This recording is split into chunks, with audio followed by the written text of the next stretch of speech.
Olá a todos, tudo bem com vocês? Espero que sim. Bom, sejam todos bem-vindos novamente às nossas aulas, ao novo módulo que entra na vida de vocês. Espero poder ajudar nesse módulo que vai vir. Eu vou selecionar a aula para vocês de microbiologia e parasitologia. Para quem não me conhece, eu sou o Sidney, eu sou farmacêutico e eu vou lecionar essa matéria para vocês. Então, assim, fora isso, eu fiz algum outro curso, além de ser farmacêutico, eu fiz outros cursos voltados em outras áreas também.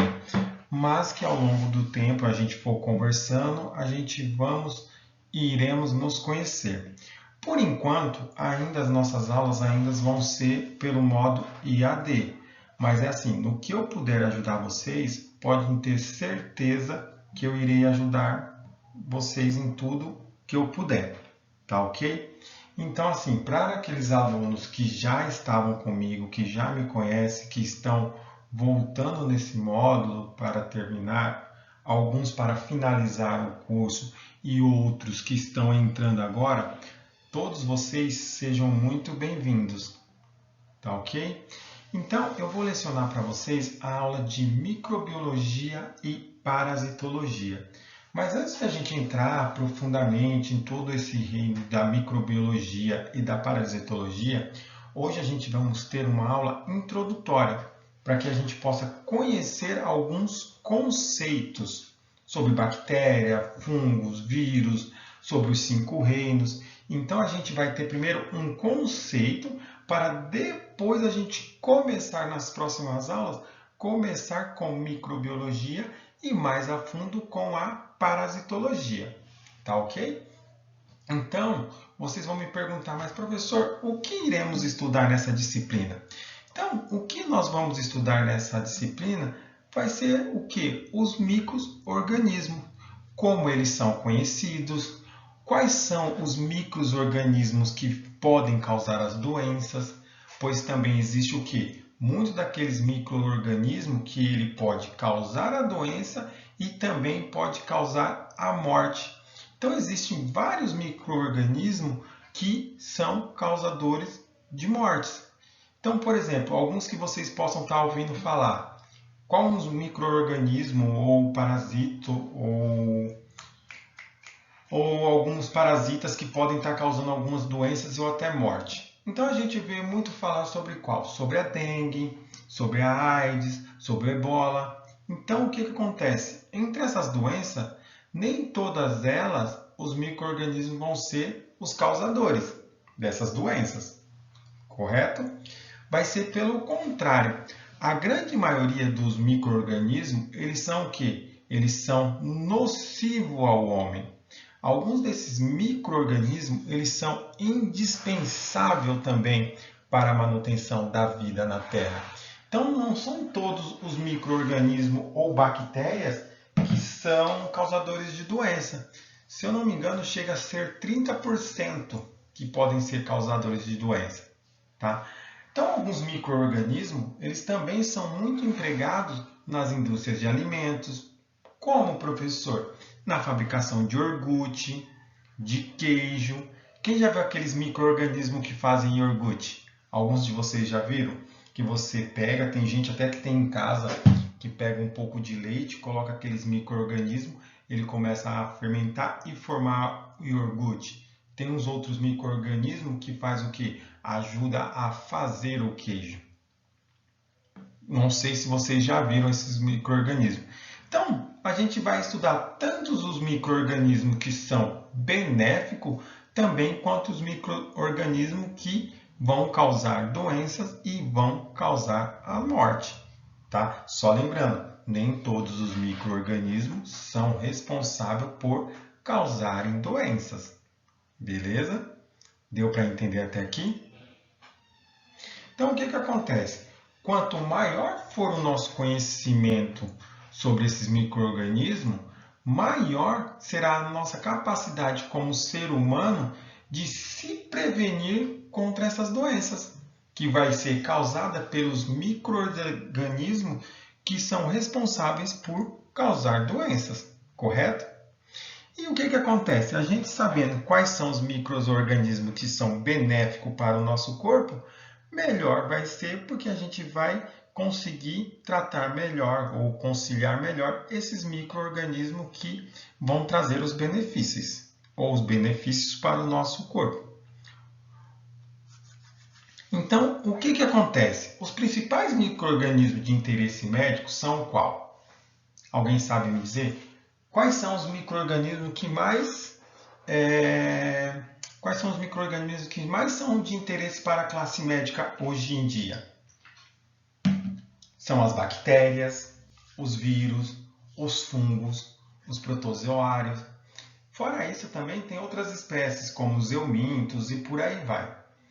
O que acontece? Tanto a parasitologia quanto a microbiologia, elas vão ser ciências que vão nos ajudar a entender o que? A morfologia, a fisiologia, a estrutura desses micro-organismos, desses seres, que eles vão além da sua ação de ser hospedeiro, tá ok? Então, nessa disciplina, a gente vai aprender tudo isso. Vamos aprender sobre a classificação morfológica, a forma de transmissão, as principais doenças causadas por seres microscópicos, quais são os métodos de diagnosticar essas doenças, quais são os tratamentos para aqueles micro-organismos que vão causar essa doença e qual o meio que eu possa ter de prevenir contra os processos infecciosos causados por determinados micro-organismos.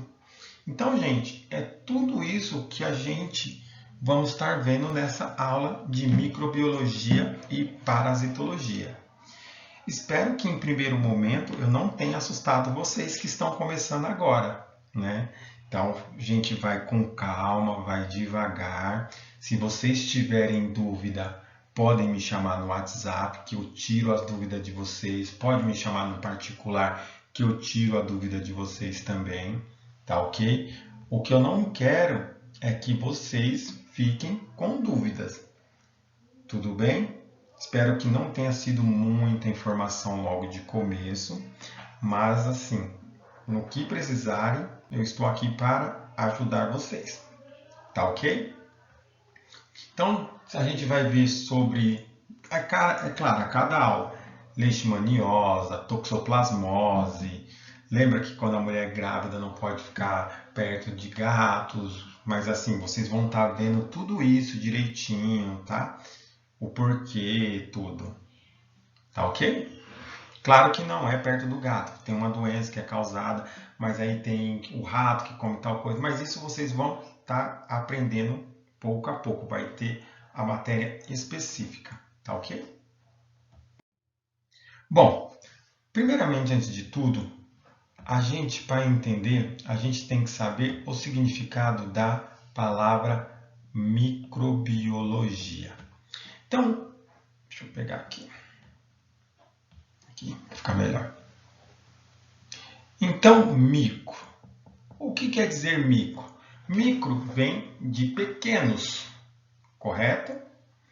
E bio, o que quer dizer a palavra bio? Vem de vida.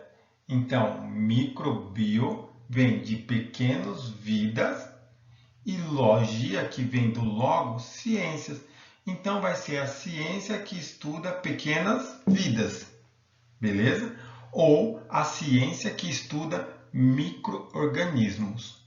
Por exemplo, quais são esses micro-organismos que nós iremos ver? Vamos ver os micro-organismos procariontes, as bactérias cianobactérias, os micro-organismos eucariontes, como? Quais são esses micro-organismos eucariontes? Alga, fungos, protozoário, plantas e animais. Também vamos estar vendo a sua morfologia, a sua fisiologia. Então, como veio o nascimento da microbiologia? Veio através de alguns estudiosos que naquela época eles acharam algumas coisas e foram relatando. Então, o primeiro estudioso que veio, que fazia, o que ele fazia? Ele fazia pequenas lentes de vidro através dessas pequenas lentes de vidro, ele observava a água da chuva, o que chamou o que de animáculos. Esse cara ele é considerado o fundador da microbiologia. O nome dele é Antônio van Leeuwenhoek. Depois, qualquer coisa, eu deixo até o nome dele aqui, que é um nome meio complicado. Então, o primeiro cara que construiu o microscópio foi Robert Hooke. Ele foi o primeiro homem, ou primeira pessoa a construir um microscópio. Em 1822 a 1895, Louis de Pasteur ele observou que a fermentação do vinho, graças à ação dos micro-organismos, como fungo, e a programação dos micro-organismos, como agentes etiológicos das moléculas infecciosas. Tá ok? Vocês lembram um processo que ele é conhecido no leite como processo de pasteurização? Ele foi desenvolvido em 1865 por Louis Pasteur, por isso que vem daí o nome pasteurização. O que é a pasteurização? Ele é um processo de resfriamento rápido do leite. Então, o que acontece? Quando vocês verem o leite pasteurizado, ele ferve esse leite a uma temperatura, agora eu não lembro de quantos graus, e quando ele ferve esse leite, ele faz o que depois? Ele resfria rapidamente esse leite, tentando matar todos os micro-organismos que naquele leite contém. Por isso que eles aquecem rapidamente o leite e depois eles resfriam rapidamente, matando assim alguns micro-organismos existentes naquele leite. Beleza? Então, Robert Koch, em 1846 e a 1910, o que Robert Koch descobriu? Ele descobriu o carbanúculo, que é o bacillus da tuberculose, que a gente vamos também ter na próxima aula, a gente vai falar, se eu não me engano, só sobre tuberculose. Então, o bacilo da tuberculose, em 1882, o bacilo também, não sei se vocês já ouviram falar, sobre o bacilo de antraz. Não sei se na época de vocês que teve lá as torres gêmeas, que caiu tudo, depois começaram a falar que estavam liberando o antraz, que chegavam por meio de carta nos Estados Unidos, tudo. Também foi assim, o bacilo do antraz, ele foi feito o quê? Ele isolou o vibrião da cólera através do isolamento de cultura. Então, Robert Koch, além de ele ter descobrido o carbonúcleo, que é o bacilo da tuberculose, ele também descobriu o bacilo da antraz e ele conseguiu isolar o vibrião da cólera. Então, assim, essa é só uma história rápida, básica, de algumas pessoas que fizeram a diferença no que? Na microbiologia. Tá ok? Bom, na microbiologia são classificados os seres vivos em reino Monera, reino Protista, reino dos fungos, reino das plantas e reino animais. Mas antes de a gente falar sobre esse reino, eu quero que vocês tenham claro na cabeça de vocês alguns conceitos sobre esses reinos. Então, o primeiro conceito que eu quero que vocês tenham é o que? Toda vez que a gente fala sobre autótrofos, o que significa autótrofos? Eles são organismos que produzem o seu próprio alimento. Tá? Então, toda vez que vocês ouvirem falar sobre autótrofos, o que vai querer dizer? Vai querer dizer que são organismos que produzem o seu próprio alimento. Um exemplo de organismo que produz o seu próprio alimento são as plantas. Elas são capazes de produzir o seu próprio alimento. Beleza? Quando vocês ouvirem falar na palavra heterotrófilos, o que são os heterotrófilos? São organismos que não produzem o seu próprio alimento. Então, eles dependem de outros seres vivos para se alimentar. Beleza? Então, deu para entender a diferença quando a gente falar em autótrofos e heterófilos? heterotrófos. Então, autótrofos são organismos que produzem o seu próprio alimento. Exemplo, as plantas. Heterotrófos são organismos que não produzem o seu próprio alimento. Ele depende de outros seres vivos para se alimentar. Beleza? Então, outra coisa que eu quero que vocês tenham na cabeça de vocês é quando a gente fala sobre eucarionte. O que é eucarionte? Eucarionte são aqueles organismos que possuem em suas células repletas organelas. Então, toda vez que eu falar em eucarionte, vocês têm que lembrar que são organismos que possuem em suas células repletas organelas. E procarionte, quando vocês virem falar a palavra procarionte, ela não possui organelas. Beleza? E também outro conceito que vocês têm que ter na cabeça de vocês é, se eu estiver falando muito rápido, eu vou falar um pouco mais devagar para vocês poderem anotar as coisas que eu estou falando, tá ok? Então a gente também tem a palavra unicelular. Toda vez que vocês ouvirem falar nessa palavra unicelular, o que vai ser? Ele vai ser organismo que é formado por uma única célula, tá ok? E quando vocês ouvirem falar na palavra multicelular, vão ser organismos formados por mais de uma célula, beleza?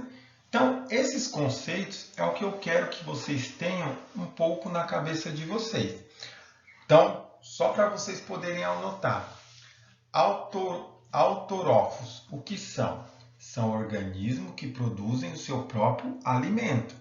Um exemplo que eu posso dar de autótrofos são as plantas.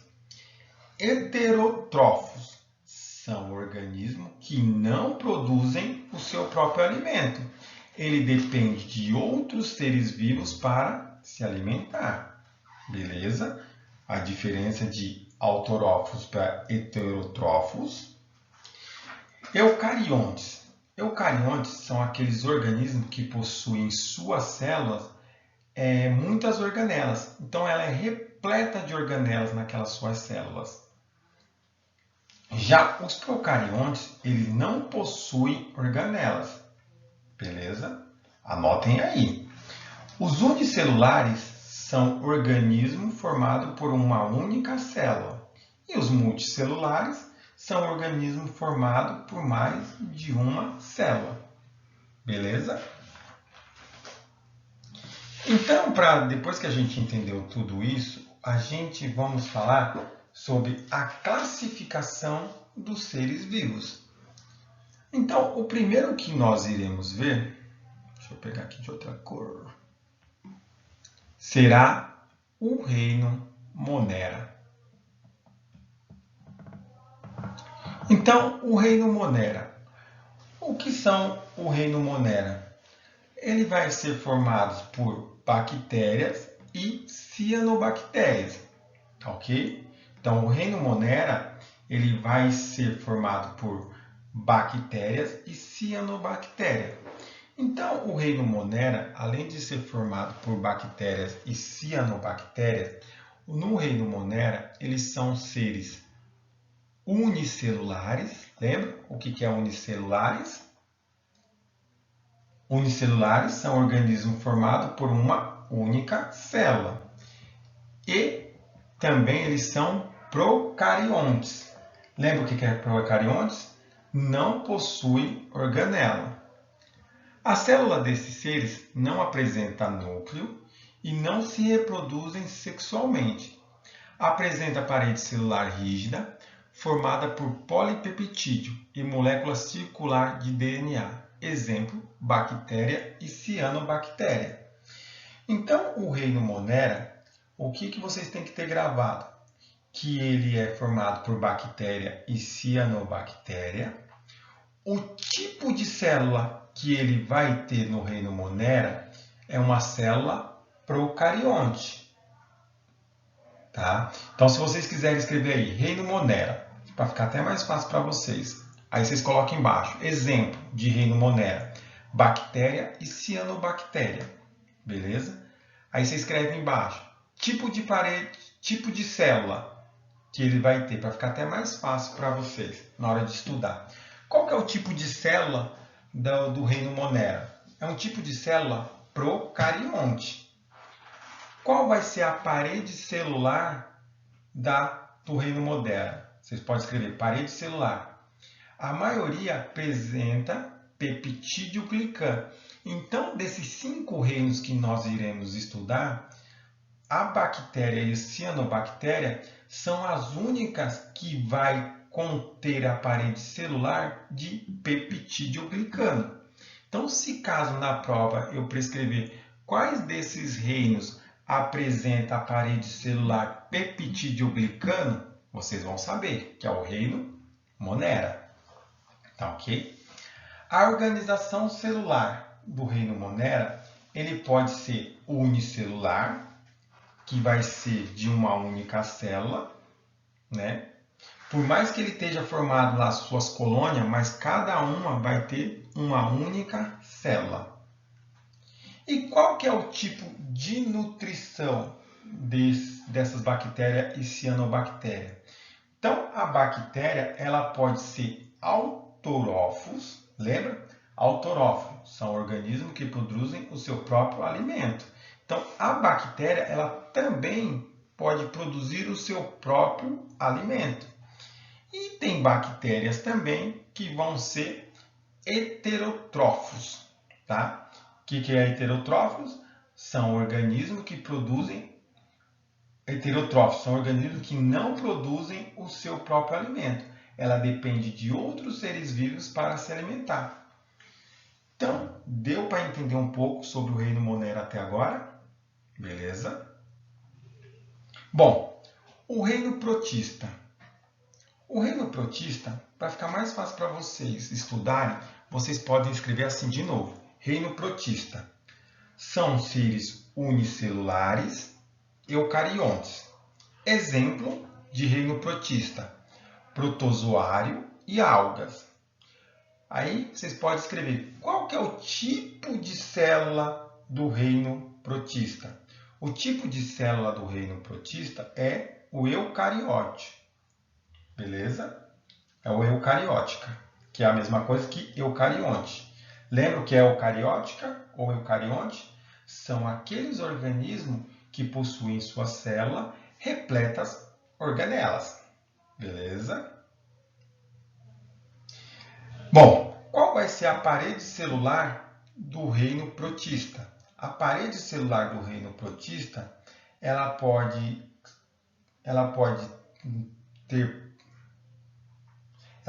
ter a parede celular ou também ela pode não conter a parede celular. Ela pode ter ausência de parede celular. Tá ok? Já o tipo de nutrição do reino protista, ela pode ser autorófos ou heterotrófos. Beleza? Então você pode colocar assim, tipo de nutrição. Ela pode ser autorófo e heterótrofos. Beleza? Bom, agora nós vamos ver o reino dos fungos. Fala que são seres heterotróficos, unicelulares, leveduras e pluricelulares bolores e cogumelo, desprovidos de clorofila. Então, o reino dos fungos, como exemplo, a gente tem os fungos, as leveduras, o cogumelo. Para ficar mais fácil o estudo de vocês, o que vocês vão fazer? Vocês vão escrever a mesma coisa que eu estou falando. Reino dos fungos. Exemplo, fungos, leveduras, cogumelos e bolores. Embaixo, qual o tipo de célula que apresenta o reino dos fungos? Vai ser uma célula eucariótica ou eucarionte. O que significa eucarionte ou eucariótica? São aqueles organismos que possuem em sua célula diversas organelas. Qual vai ser a parede celular do reino fungos? A parede celular, ela vai ser também igual dos protistas. Ela vai poder ter parede celular ou não, tá? Ok? Qual vai ser a organização celular dela? Ela pode ser multicelular. Lembra o que é multicelular? São organismos que vai ser formada por mais de uma célula. E também a organização celular dos fungos pode ser unicelular, que vai conter apenas uma única célula. E qual que é o tipo de nutrição do reino dos fungos? O reino de nutrição dos fungos é heterotrófos. Lembrando para fixar na cabeça de vocês. Heterotrófos são organismos que não produzem o seu próprio alimento. Depende de outros seres vivos para se alimentar. Então, os fungos, eles dependem de outros seres vivos para se alimentar. Diferente do protista, que ele pode ser tanto heterotrófilo e autorófilos, e o bactéria, o reino Monera, que pode ser também autorófilo e heterotrófos, tá ok? Reino das plantas. Bom, para ficar mais fácil para vocês também. O reino das plantas, eles podem ser seres pluricelulares e autrofóficos. Aqui, ó.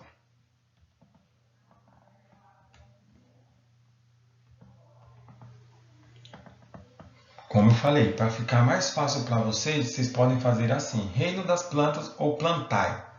Exemplo de reino plantae são plantas, briófitas, pteridófitas e geminonas.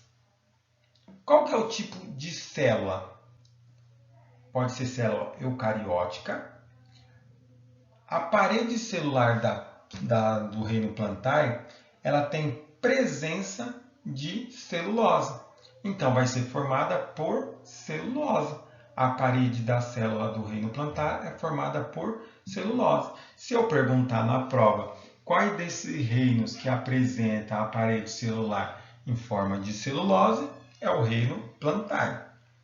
A organização celular dela pode ser multicelular. Então, quer dizer, você nunca vai encontrar uma planta de uma única célula. Então, as plantas, o reino plantar, ela vai ser multicelular. E qual que é o tipo de nutrição do reino plantar? É autotrófos. Tá? Vocês lembram o que é autotróficos? Que é o que está escrito ali, que é isso aqui, ó, autotróficos ou autorófos, que são organismos que produzem o seu próprio alimento. Lembra? Qual que é o próprio alimento da planta? A fotossíntese. Tá ok? Bom, o reino dos animais são formados por seres heterotróficos. Mas para ficar mais fácil, só para não ficar só isso, o reino animal, como exemplo, são todos os animais. Qual que é o tipo de célula do reino animais? Dos reinos animais? São células eucarióticas. Lembra o que é eucariótica? São aqueles organismos que possuem em sua célula muitas organelas. Beleza? A parede celular é ausente no reino animal. Tá? Então, a parede celular é ausente no reino animal. A organização das células são multicelular, que tem muita célula. Você não vai ver também um animal de uma única célula. Tá ok? E qual que é o tipo de nutrição do reino animal? É a heterotrófos. Tá ok? Ou heterotróficos. Pode ser heterotróficos ou alguns livros vocês vão achar só como heterotrófos. Só até aqui. Tá ok? Então, só para vocês entenderem, os animais eles não são mais evoluídos mais que o reino Monera. Todos eles são considerados iguais quando se fala em evolução. Tá? O que acontece no reino animal é que eles são mais derivados ou mais complexos que o reino Monera. Tá ok? Aí vocês me perguntam, professor, mas por que o vírus não está classificado em nenhum desses reinos? Alguns estudiosos, eles defendem que o vírus não é considerado um ser vivo. Alguns outros estudiosos relatam que considera o vírus um ser vivo. Então, assim, tem aquela briga, né? Então, os vírus não estão classificados em nenhum desses reinos por um motivo muito simples. Eles não possuem células, tá? Beleza? Gente, deu para entender até agora o que seria? Se depois vocês quiserem, eu deixo uma descrição de tudo isso que eu falei. Por exemplo de plantas, biófitos, o tipo de parede celular, no final, para vocês poderem fazer as anotaçõezinhas de vocês. Tá ok? Se tiver muito rápido, se tiver devagar, vocês vão me falando que eu vou trabalhando conforme vocês forem me orientando. Tá ok? Então, gente, continuando sobre algumas coisas, alguns conceitos que nós devemos ter em nossa mente, uns desses conceitos são o que? São os antígenos. O que seria um antígeno? O antígeno ele é qualquer substância estranha, qualquer substância considerada estranha pelo seu organismo ou pelo seu corpo. Então, você imagine que tem um micro-organismo que não faz parte da microbiologia do seu corpo. Então, o seu organismo vai reconhecer aquilo como algo estranho, que não pertence a você. Então, aquela substância que não pertence ao seu corpo, que não pertence a você, é considerado um antígeno. Tá ok? Então, o que acontece? Quando esse organismo, suponhamos aí que tem o vírus da gripe, ele entrou no seu corpo. Aquele vírus da gripe vai ser um antígeno, porque ele não faz parte da microbiologia do seu corpo. Então, o seu organismo vai reconhecer aquele vírus, um exemplo da gripe, como um antígeno. Então, o que acontece? Ele reconheceu. Só que o seu corpo ele precisa combater aquele vírus que entrou, que ele não faz parte da sua microbiologia. Então, o que esse antígeno vai fazer com que possa ser liberado? O seu organismo ele vai liberar anticorpos para combater aquele antígeno. Então, o que seria o anticorpos? O anticorpos ele vai ser substância que o seu organismo irá produzir para combater os antígenos. Beleza? Vai combater neutralizando ou destruindo aquele antígeno. Então, para ficar claro, se eu perguntar na prova qual a diferença entre antígeno e anticorpo, o que vocês irão me responder? Antígeno é qualquer substância estranha que o meu corpo, que o meu organismo considera como estranha, que não faz parte da minha microbiologia. Então, antígeno é qualquer substância estranha que o meu organismo reconhece como estranho, que não faz parte da minha microbiologia. Beleza? Então, o que acontece? Esse antígeno vai fazer com que o meu sistema imunológico libere anticorpos. E o que seria o anticorpos? O anticorpos, ele nada mais é que substância produzida pelo meu organismo que vai combater, destruir ou neutralizar esse antígeno. Então, ele é responsável pela defesa do meu corpo. Então, o anticorpos vai ser a defesa do meu organismo. Beleza? Então, assim, na vacina, quando você vai tomar, tem vacinas que ela tem o antígeno atenuado, que seria pequena parte da doença que é introduzida no seu corpo, que vai fazer com que o seu corpo crie anticorpos para combater aquela determinada doença. Beleza? Bom, infecção. Infecção nada mais é que a penetração e a multiplicação do micro-organismo dentro do hospedeiro. Quem que é o hospedeiro? A gente. Então, o que acontece? Vai penetrar um micro-organismo e esse micro-organismo ele vai se multiplicar dentro do meu corpo, causando uma doença infecciosa. Beleza? Já a inflamação é diferente. Ela não precisa que um micro-organismo entre para causar inflamação. A inflamação, o que ela é? Ela é uma reação do tecido vivo vascularizado a uma agressão. Então, por exemplo, para você ter uma inflamação, quem de vocês aqui, sem querer, acabou a luz em casa, você está andando e pum, bate sua perna na mesa de centro.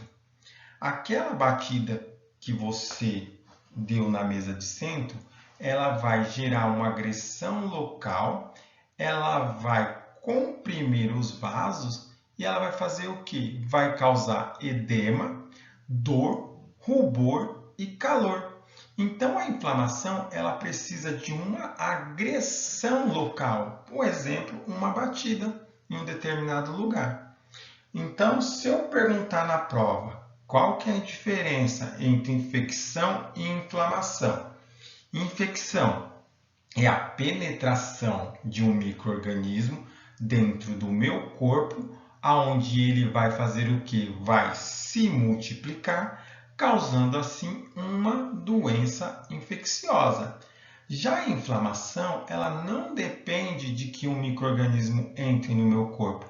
A inflamação ela é causada por uma agressão no local da batida. Um exemplo, tá? É causada por uma agressão local, aonde o tecido ele é vascularizado, ele vai comprimir e vai causar o quê? Na inflamação, vai causar edema, dor, rubor e calor. Beleza? Contaminação. A contaminação nada mais é que a presença do quê? De micro-organismo em uma determinada superfície, que vai fazer a contaminação.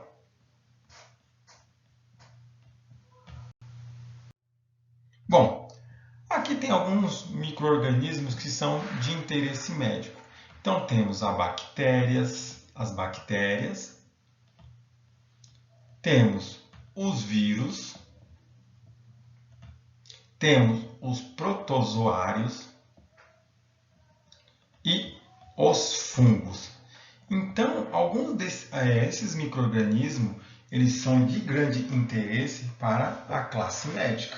Tá? Então, geralmente se estuda muito, tanto as bactérias, os vírus, os protozoários, os fungos, e desses vão vendo quais doenças vão surgindo, qual doença eles vão causar, o que pode ser utilizado para combater a doença causada pelaquela determinada bactéria, pelaquele determinado vírus, pelaquele determinado protozoário ou até mesmo aquele determinado fungo. Então, a classe médica vai estudar para poder criar algum remédio ou até mesmo dar o remédio apropriado àquela pessoa. Então, esses são os micro-organismos de grande interesse para a classe médica. Bacteriologia. O que é a bacteriologia? Ela é a ciência que vai estudar morfologicamente e fisiologicamente as bactérias. Tá ok? Então, as bactérias são seres microscópicos, procarionte, unicelulares. Tá? Então, assim, tem bactérias que você encontra no gelo da Antártica, você encontra bactérias lá no vulcão. Então, assim, as bactérias estão presentes em quase todos que é lugar. Então, qual que é o importante você estudar as bactérias? Qual que é a importância das bactérias?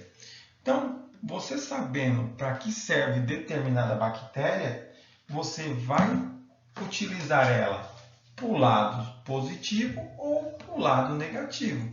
Então, a importância de estudar essas bactérias, são muitas. Então, por exemplo, uma das importâncias de você estudar a bactéria é que determinada bactéria ela pode ser fonte de medicação. Como assim, professor, fonte de medicação? Tem bactérias ou micro-organismos, como a bactéria, que são para fazer vacinas, tem bactérias que são para produzir antibióticos e por aí vai. Algumas bactérias, como a gente citou, ela também pode ser utilizada na indústria de alimentos, como eu citei antes. Tem bactérias que podem fazer iogurte, queijo e etc. Tem também bactérias que fazem o quê? A proteção do organismo, da flora intestinal. Às vezes, quando você está com aquela dor de barriga, cagando, virado no girai, desculpa falar isso, você vai lá e o médico te passa um Ripoflora. O Ripoflora, ele tem nada mais que um Lactobacillus, uma bactéria que vai fazer com que a sua flora intestinal se recupere para que você possa melhorar. Então, existem as bactérias bom e as bactérias ruins, como a gente citou. As bactérias que fazem parte da nossa microbiologia e aquelas que não fazem parte da nossa microbiologia são as bactérias que irão causar as doenças, que são as bactérias causadoras de doenças. Então, por isso que é de grande importância se estudar as bactérias. Tá ok? Bom, as bactérias também elas são classificadas por classificação morfológica. Então a gente tem a bactéria Coccus, que são células esféricas, a Diplococcus, que são quando os cocos estão em pares, a Streptococcus, quando forma cadeia, a Staphylococcus, que ela, quando você olha e observa em microscópio, ela é semelhante ao que? A um cacho de uva. A Spiroqueta, que são bactérias em forma de aspiral. Temos os bacilos, que são semelhantes a bastões. Temos os vibriões, que são bactérias em formas de vírgula. Então, essas bactérias, você consegue no microscópio ver a classificação morfológica dela. Então, você consegue diferenciar ela de uma da outra quando você observa ela em microscópio. Então, aqui ó, tem um exemplo de bactéria, ó, Staphylococcus. Está vendo como que elas são? Ó o estrépito, lembra que a gente falou que é em forma de fileirinha? Ó. Ó os diplococos, ó. Apresentam sempre em dois, tá vendo?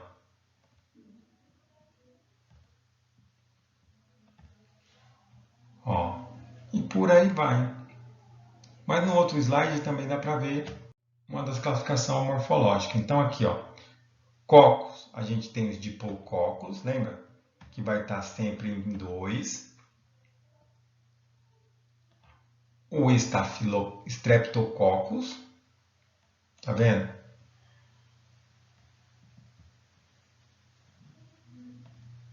Temos o Streptobacillus. Lembra aquele que eu falei para vocês que são os vibrões, ó?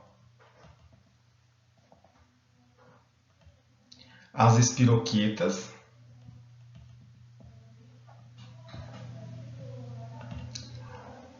Os estafilococos.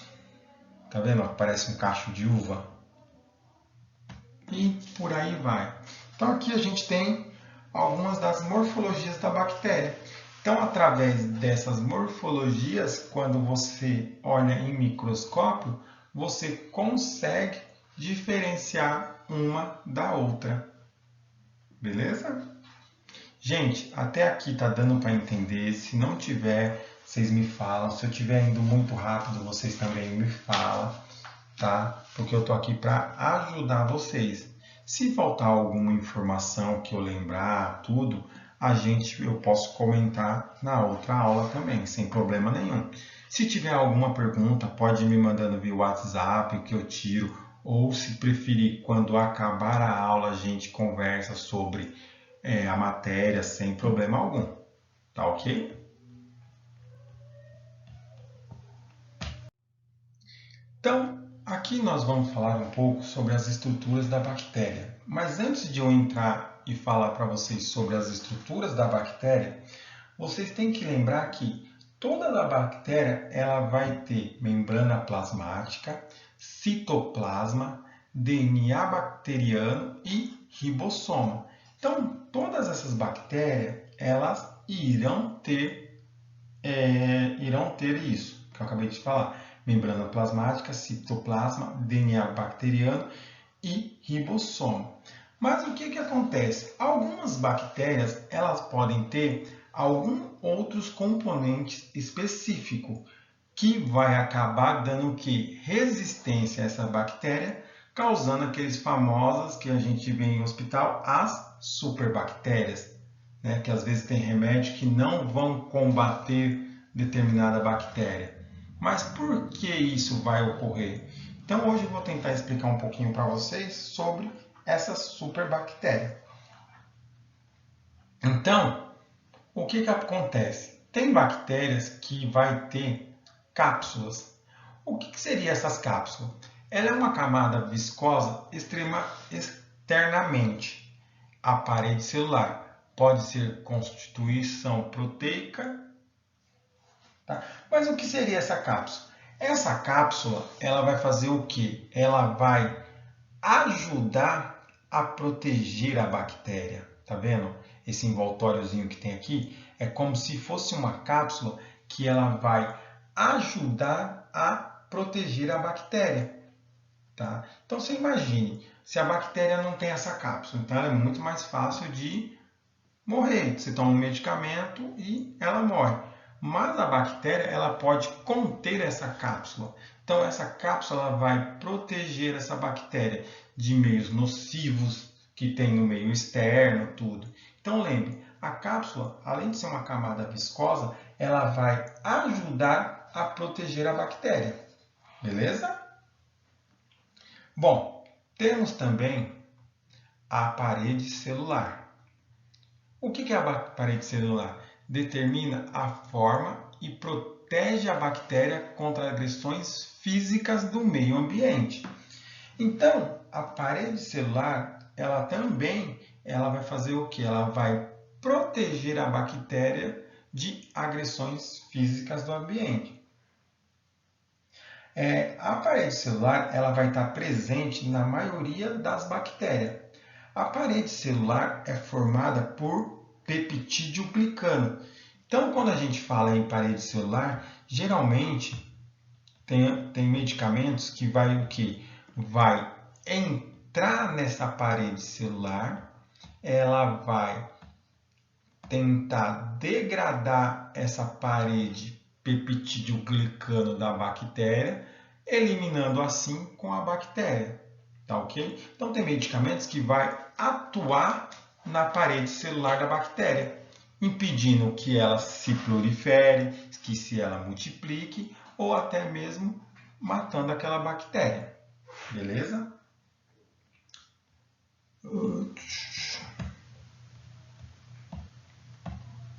Temos também na bactéria, algumas bactérias, não é todas, elas vão conter flagelo. O que seria esse flagelo? O flagelo ele vai ser a estrutura que vai conferir movimentos à bactéria. Então, o que o flagelo ele vai fazer? Ele vai ajudar aquela bactéria a se locomover por conta própria. Então, ele vai ajudar aquela bactéria a se locomover por conta própria. Tá bom? Temos também as fímbrias. O que são as fímbrias? São estruturas curtas e finas que permitem a capacidade de adesão da bactéria. Então, as fímbrias, ela vai fazer o quê? Ela vai auxiliar a adesão da bactéria na superfície ou ela vai ajudar a adesão da bactéria em outra bactéria. Beleza? E temos também o plasmídio. O plasmídio são pequenas moléculas de DNA que contêm genes que tornam a bactéria mais resistente. Então, o que é o plasmídio? O plasmídio ele vai ser fragmentos de DNA, tá ok? Aonde justamente no plasmídio que estão relacionados o quê? A resistência bacteriana. Por que no plasmídio tá justamente a resistência bacteriana? Porque no plasmídio é onde a outra bactéria pode pegar informação no plasmídio e passar para as outras bactérias. Beleza? Então, como assim, professor? Suponhamos... Cadê? Vou fazer um desenho aqui. Suponhamos que você está com uma bactéria lá que causa doença, correto? Suponhamos que isso aqui é uma bactéria. Suponhamos que essa bactéria aqui, ela tem uma cápsula, tá ok? Ela está com uma cápsula. Vamos fazer uma outra bactéria. Suponhamos que essa outra bactéria aqui, ela tem...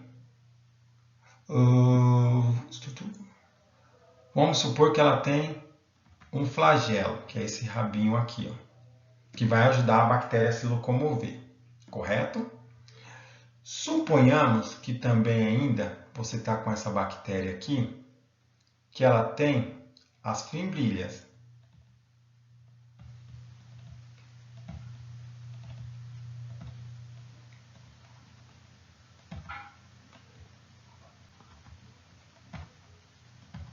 Está parecendo um carrapato, mas tudo bem.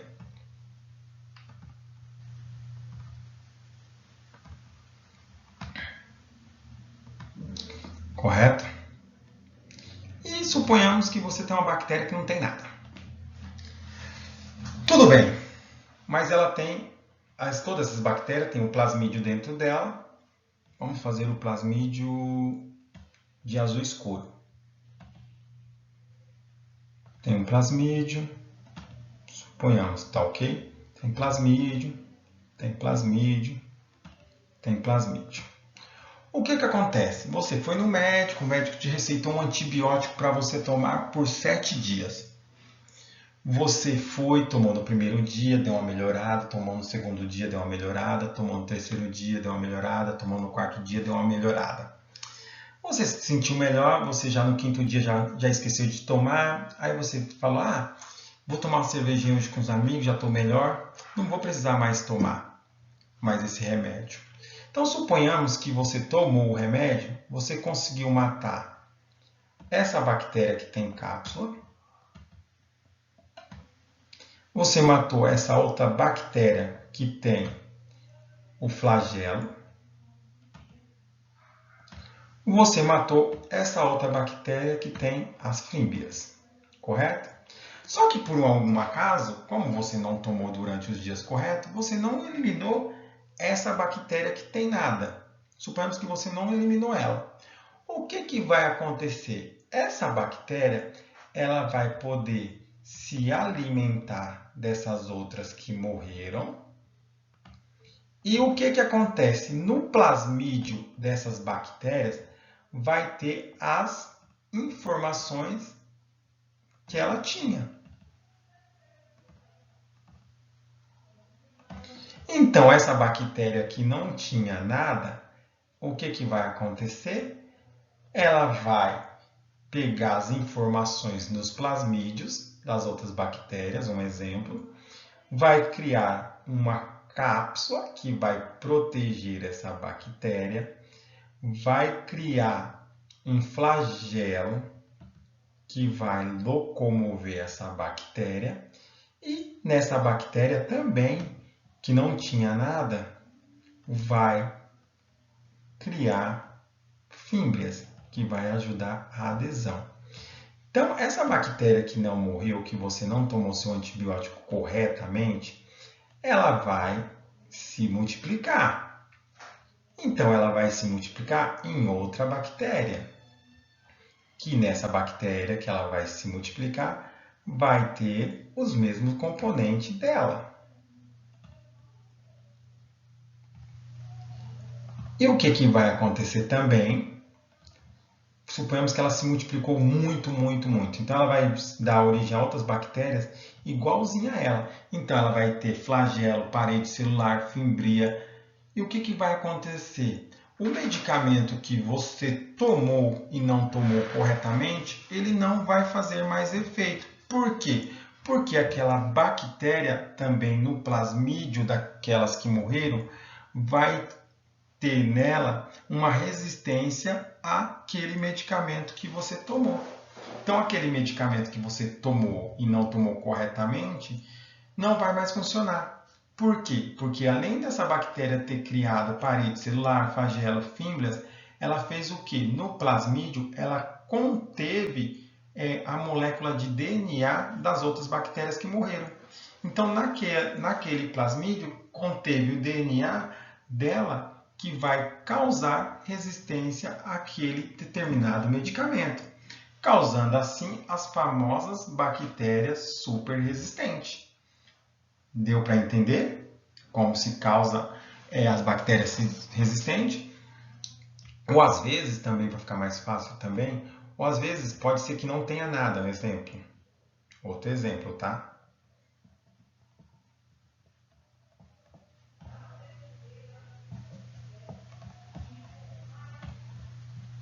Você tem a bactéria, né? Suponhamos que você tem as bactérias aqui. Você tomou um medicamento e tal, ela morreu. Só que você tomou errado novamente. Você não... Suponhamos que essa bactéria não tem nada. Parede celular, flagelo, fímbria, só tem o plasmídio. O que vai acontecer? Aquela outra bactéria que vai se alimentar dessa bactéria e vai pegar no plasmídio os genes daquela bactéria que morreu, naquela bactéria que morreu, vai criar resistência àquele determinado antibiótico que você tomou.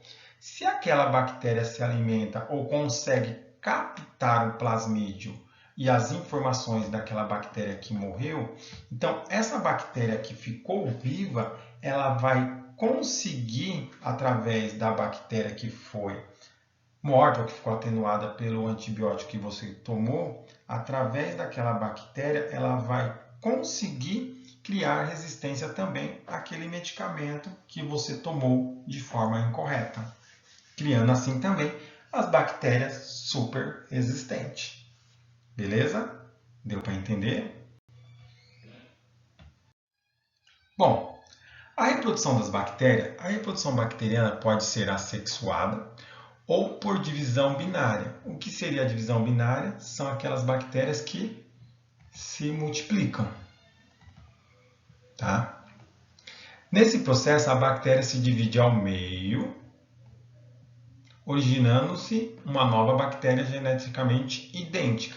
Então, você tem uma bactéria, o que ela vai fazer? Ela vai se dividir no meio e vai formar duas bactérias. Então, aí você imagina, essas duas bactérias se dividem ao meio, formando o quê? Essa vai formar duas. E essa também vai formar duas. Então, aí ó, você já está com 4 bactérias. Aí essas daqui vão se dividir de novo. Opa! Vão se dividir de novo. Formando assim quantas? Olha, duas. Essa aqui vai formar duas. Essa também vai formar duas. Essa também vai formar duas. E essa também vai formar duas. Então, a divisão binária é isso. A bactéria se divide ao meio, formando duas. Então, de uma bactéria, você viu, aqui a gente já dividiu, você já tem 8. Então, ela vai aumentando a sua produção. Vai aumentar a quantidade de bactéria. A respiração bacteriana, o oxigênio pode ser indispensável, letal ou inóculo para as bactérias, o que nos permite classificá-la em: as bactérias elas podem precisar ou não de oxigênio. Então, as bactérias aeróbias, ela existe apenas na presença de oxigênio. Exemplo, a Neisseria meningitidis. Tá? Então, a bactéria ela pode sobreviver com oxigênio ou também ela pode sobreviver sem o oxigênio. Bactérias que precisam de oxigênio são chamadas de bactérias aeróbias. E as bactérias que não necessitam de oxigênio são chamadas de bactéria anaeróbica. Exemplo, Clostridium tetanini ou Clostridium botulinum. Beleza?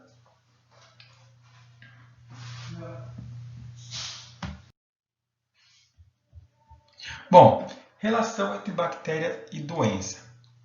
Por que eu devo conhecer isso? Porque você conhecendo o processo biológico do micro-organismo que vai causar a doença, você pode adotar algumas medidas para prevenir aquelas doenças. Então, o que acontece? As bactérias, ela vai ser encontrada, como a gente falou, em toda parte. Vai ser encontrada no ar, na água, no solo. Tem bactérias até no nosso corpo. Tem aquelas bactérias, como a gente estava falando, que são benéficas e as bactérias que vão causar doenças. Quando as bactérias penetram no nosso corpo, alguma cadeia de bactérias secreta o quê? Toxinas na corrente sanguínea que carregam veneno para diversas partes do corpo. Algumas doenças causadas por bactéria podem ser prevenidas através do quê? Da imunização. Então, assim, tem bactérias que, quando ela entra no corpo, ela vai desencadear uma toxina na nossa corrente sanguínea, beleza? E algumas dessas bactérias ou alguma dessa doença, ela pode ser o quê? Prevenida. Pelo quê? Através da imunização, beleza? Bom, o que é a imunidade? Nada mais é que a proteção contra as doenças infecciosas. Então, o sistema imunológico ele é capaz de produzir células de defesa. Quais são essas células do nosso corpo que vai fazer as defesas? Vai ser os leucócitos. Então, os leucócitos eles são acionados quando se tem um antígeno, tá?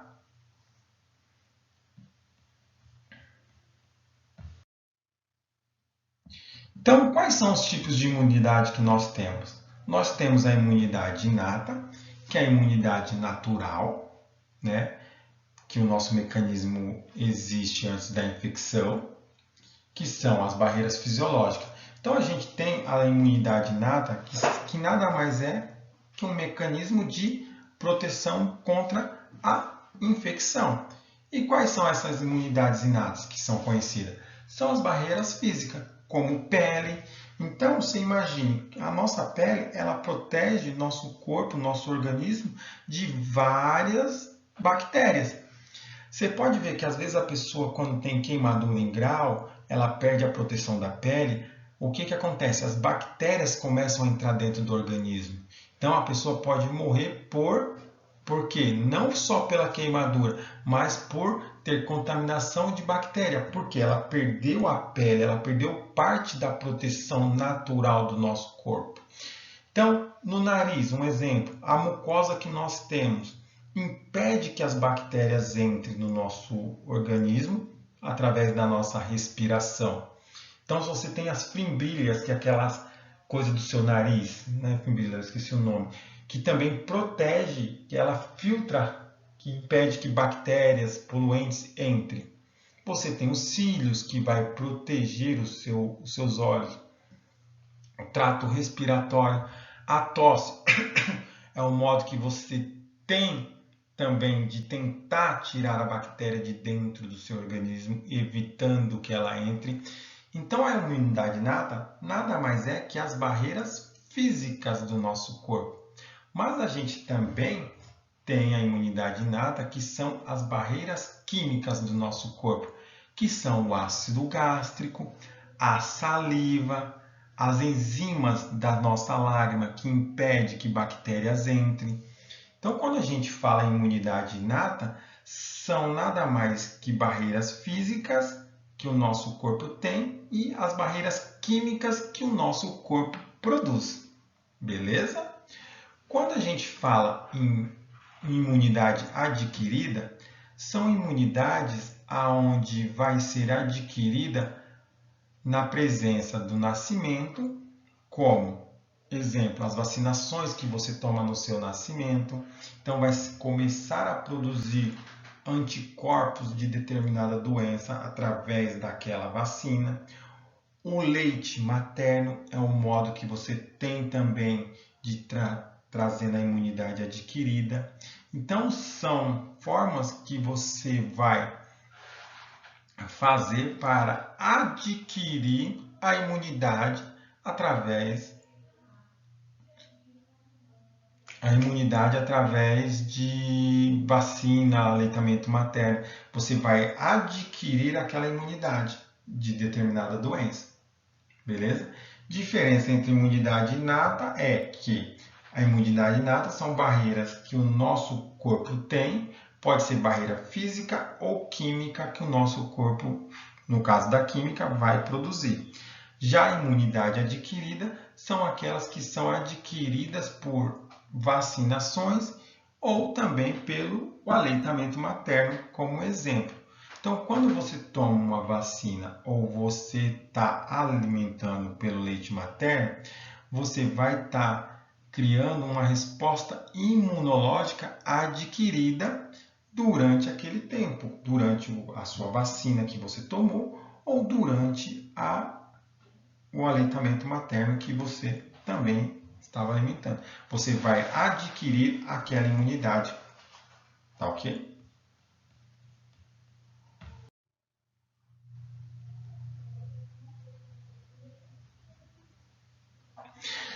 Gente, eu não sei se vocês já conseguiram pegar as apostilas, tudo. Quem não conseguiu fazer o download da apostila, tem esse exercício aqui, que eu quero que vocês façam. Então, vocês vão descrever sobre a importância do micro-organismo para a humanidade. Qual que vocês acham que é a importância do micro-organismo para a humanidade? Como a gente viu, vocês têm os micro-organismos que causam doenças, então vocês também têm os micro-organismos que não causam doença. Então, assim, qual que é a importância de você saber desses micro-organismos? Então, exemplo, é bom saber sobre o micro-organismo que causa doença, pois assim você irá combater as doenças causadas por determinado micro-organismo. Quando você conhece o micro-organismo, você pode saber se ele será benéfico ou maléfico para a humanidade. Um exemplo, aí vocês vão escrever, tá? Por que o micro-organismo causa doenças quando penetra no hospedeiro? Lembra que eu falei que o micro-organismo ele vai liberar toxina na corrente sanguínea, beleza? Descreva os tipos de imunidade. Lembra? Imunidade inata e imunidade adquirida. Então, você vai descrever os dois tipos. Qual a diferença entre antígeno e anticorpo? Você vai escrever a diferença entre antígeno e anticorpo. Descreva qual a diferença entre infecção e inflamação. No slide que eu falei sobre infecção e inflamação, eu cito qual que é a diferença entre um e o outro. A mesma coisa, a diferença entre antígeno e anticorpo. Também citei na descrever lá os tipos de imunidade. Beleza? Gente, então, para a nossa aula de hoje era isso. Vocês vão fazer esse exercício. Qualquer dúvida pode me chamar via WhatsApp. Na próxima aula, a gente vai falar sobre tuberculose, tá ok? Então, isso aqui foi só uma pincelada rápida. Não sei se o conteúdo ficou muito longo, caso vocês queiram assistir em partes. Mas qualquer coisa pode sempre me mandar pergunta, se vocês tiverem alguma dúvida, que eu estarei para tirar e responder essas perguntas. Então, desde já agradeço. Respondam as perguntas. Professor, como que eu faço para mandar as perguntas para você, para ver se está certo? Você pode mandar no meu e-mail, né? Ou você pode copiar as perguntas no caderno, tirar uma foto e me mandar no meu WhatsApp. Beleza? Pode me chamar no particular e me mandar, que eu vejo as perguntas que vocês responderam e vejo se está certo ou está errado, ou se precisa acrescentar mais alguma coisa. Então, a todos eu agradeço, espero que tenham aproveitado a aula e prometo, cada vez mais a gente vai estar aprendendo mais e vai estar melhorando ainda mais as nossas aulas. Gente, se ficou bom, vocês mandam sugestão, pode me chamar no particular. Professor, ó, ficou muito rápido, eu vou falar um pouco mais devagar, tá? Então eu quero que vocês aprendam com as aulas. Então a aula é feita para vocês. Conforme vocês for vendo a dificuldade, vocês podem estar me mandando via WhatsApp que eu vou estar melhorando mais a aula. Professor, está muito rápido, o senhor está falando muito rápido, eu vou mais devagar. Tá ok? Desde já agradeço a todos, espero que tenha um ótimo estudo. Muito obrigado.